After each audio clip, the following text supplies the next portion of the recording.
Hi, everyone. Welcome to Conversations with Catherine. I am so super excited to have with me as my guest, my friend, Danielle Williams. You may hear me call her Diva every now and again because that's as she's affectionately known as, Diva. She's a longtime radio and TV host here in Arizona, and I'm so glad to have you on, finally. It's been like a minute since I've physically seen you, so this is nice. We keep in I touch know. on social media, we text, we talk, but this is so nice. I know, and I'm so excited to chat with you about your new project. For those of you who don't know, Danielle and I used to co-host a show together called Arizona Daily Mix. Of course, we've stayed in touch the last couple of years since we haven't been doing the show together. And you have had so many things going on. But let's talk about the newest first, okay? Because this is a new show that you're doing. It's a talk show online. It's called Community Link AZ. You've been working on this for a while. Tell me a little bit about what the show is about and how you decided to come up with this and you know what we can expect when we watch it. Again, for me on your show, because this is just nice to hang out. But I'm extremely excited and passionate about this show. It's something that I think all these years of working in radio and TV, I've wanted to do somewhere down the line. Was put together a show where I can highlight people in the community who are making a difference in the lives of other people going forward. That positive connection, having a conversation to let them shine, because they're incredible individuals who are making so many changes in people's lives. So Community Link AZ is just an extension of my passion, extension of the work I've been doing in media. And it's just my way of saying thank you to these individuals in the community who are making a difference in the lives of other people.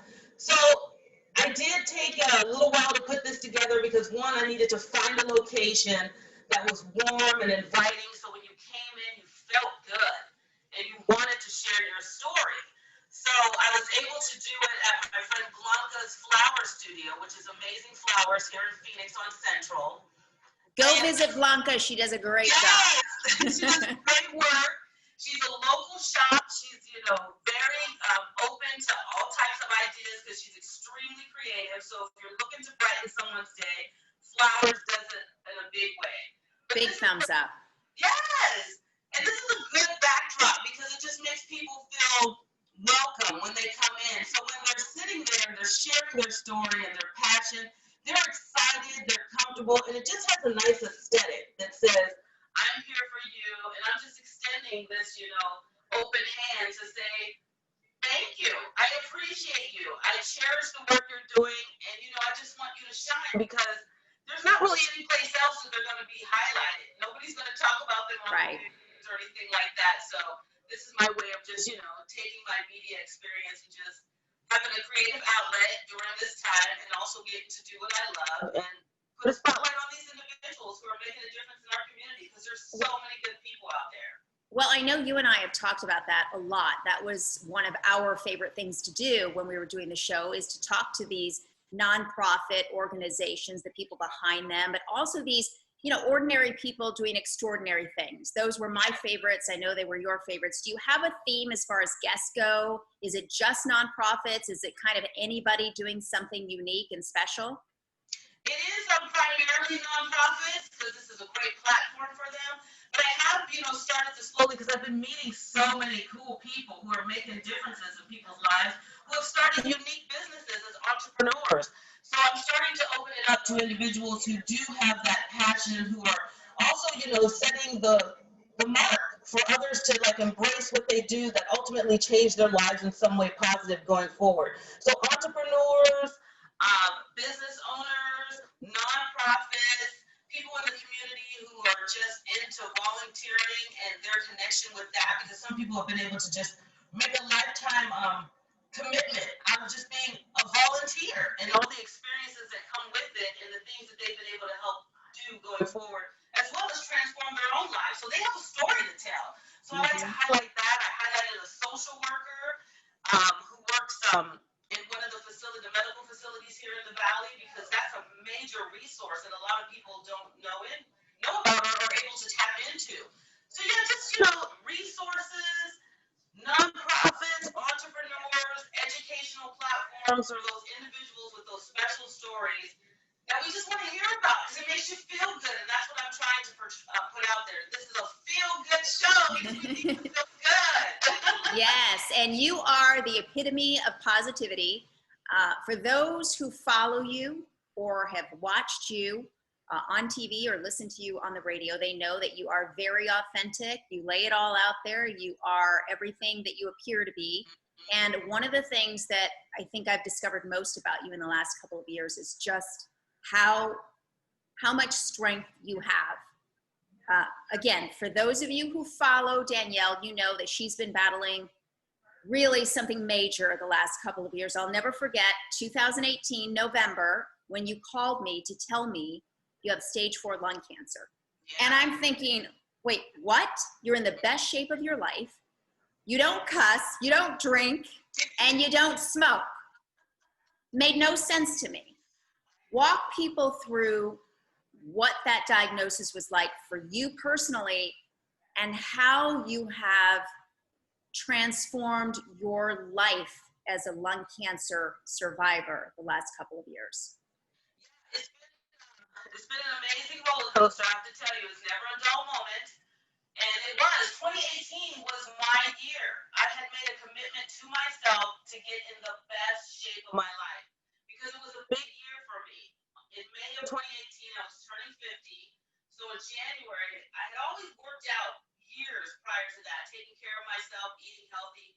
But I decided that I was really going to alter things. I was going to work with a nutritionist, start changing up my workouts to really see if I could get myself to the fittest and leanest I'd ever been. Because my goal was, I love Jennifer Lopez. I was going to Miami, and I said, I'm going to see her on the beach. I'm going to be in a bikini, and I'm going to be in a J-Lo video. I'm going to be on point. It's going to happen. It's my year. It's going to happen. Or at least give her some competition. I was going to try. I graduated with my degree in journalism, and I turned 50, was working out like a beast, doing my comedy, eating right, taking care of myself, went to Miami, had a blast, was in my bikini, felt so good, didn't see J-Lo anywhere on the beach. But when I came back, I started feeling tired, my back started to hurt, but I just assumed it's because I'd been working out so much. And I thought my metabolism was so revved up, because as the months went on, I started to drop weight. And I'm not a person that gets sick, so I knew something was wrong. Had all the different medical things done, the mammogram, the colonoscopy, the regular physical, no signs of anything. They were like, we don't know what's going on. Then my doctor said, let's do an MRI on your spine because you keep complaining about your back. As soon as they did that, they saw all these lesions in my spine, and then I went to an oncologist. He said, after blood work and some other tests, you have stage 4 lung cancer. It went from your lungs to your lower spine, your pelvis, and it's on the top of your right shoulder in your bones. We got to figure out what your bones are producing that's causing this because this is unusual, very unusual. So from there, it was a roller coaster of like emotions and navigating, and you go from being extremely healthy to the sickest point in your life, and you're inundated with such nasty, toxic medicine. And I was 94 pounds at the time of my diagnosis. Danielle, I remember hugging you and thinking, you're going to break. Yes, I was so frail. Which was so opposite from what was going on inside that you were projecting. This, like I said, this strength and just this unbreakable person, your positivity. I mean, did you have days where it took everything you had to exude that positivity that you continued to do throughout from where I could see it? Oh yeah, absolutely, because it's a roller coaster of emotions. But one thing I knew for me was that because I do have the journalism background, that I was going to share this because I ultimately thought if I'm going through this, someone who is healthy, there has to be others. And so I need to start the conversation because I had never heard of anyone who had never smoked getting lung cancer. So I started networking with the American Lung Association, learning out information. And so I decided to just publicly share my journey.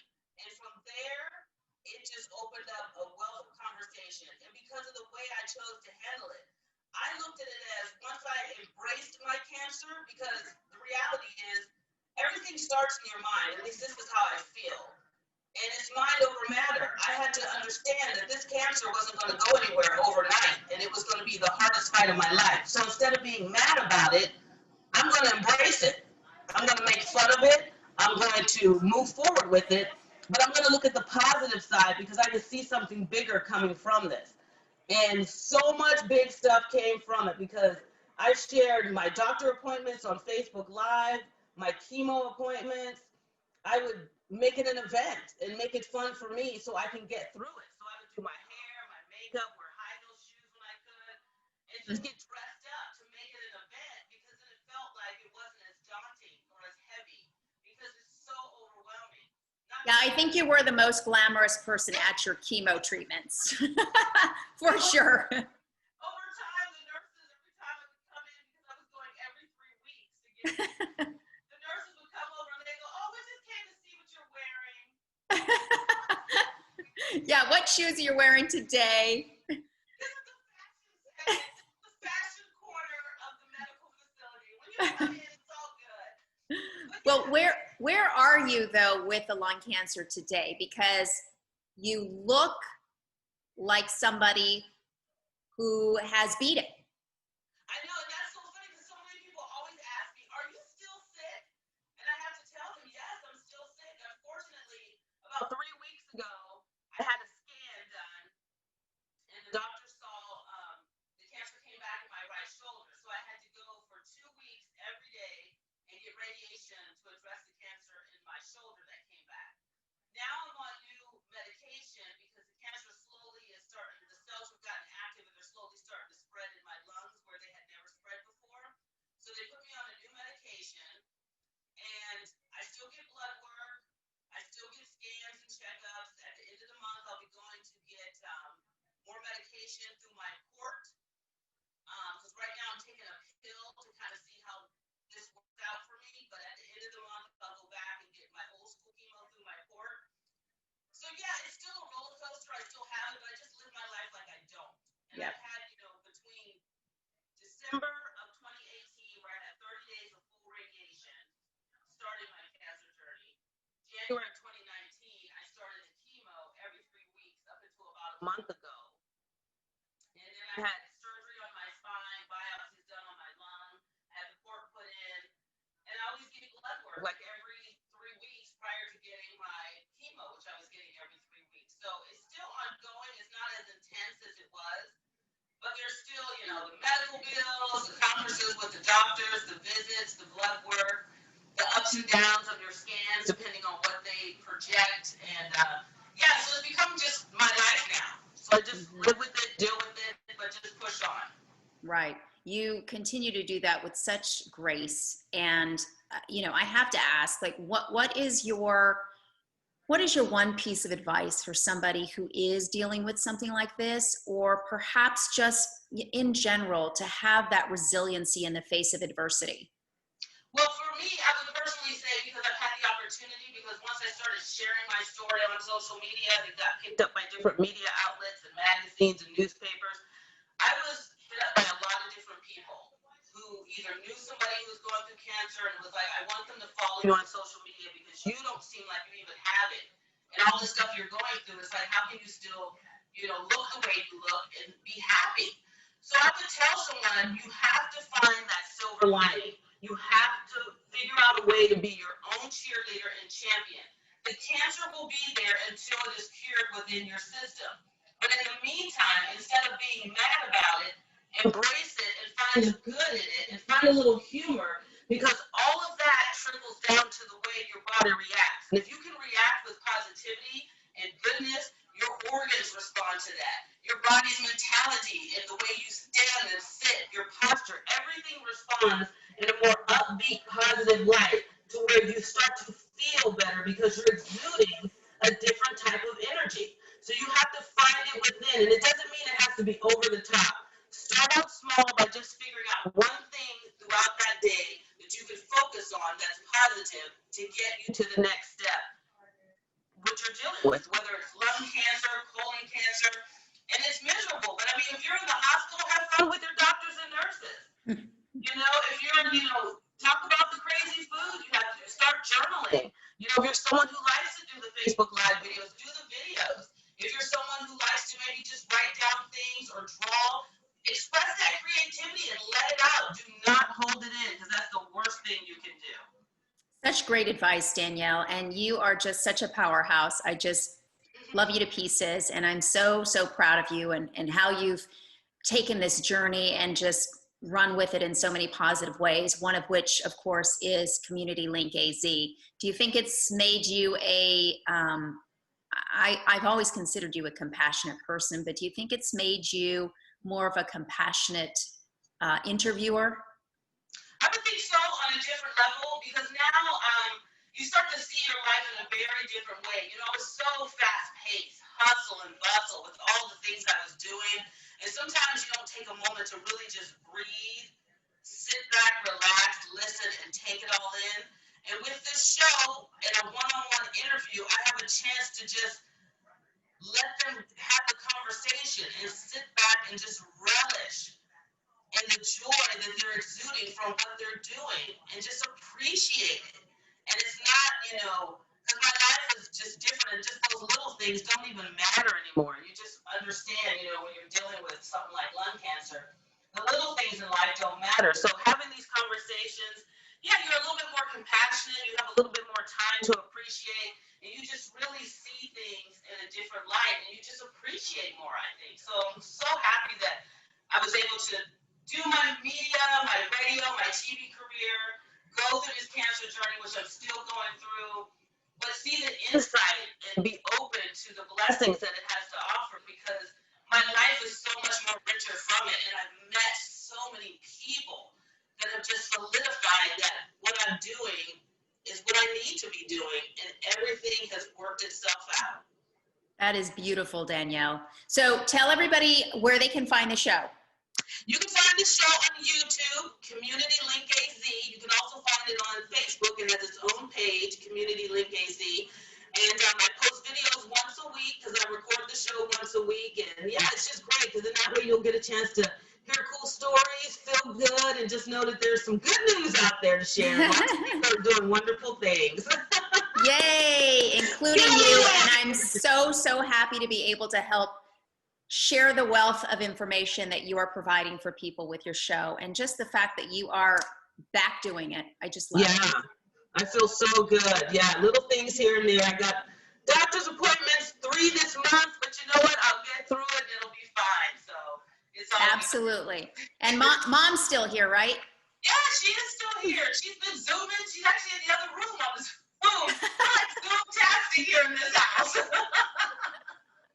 Well, give her a hug for me and tell her I send my best. And it's so great to see you. Yeah, it's so good to see you too. And you tell the family I said hi as well. I will. Love you. Love you too. Thanks so much for watching Conversations with Catherine. Please remember to hit the subscribe button, like, and comment while you're here. I'll see you next time.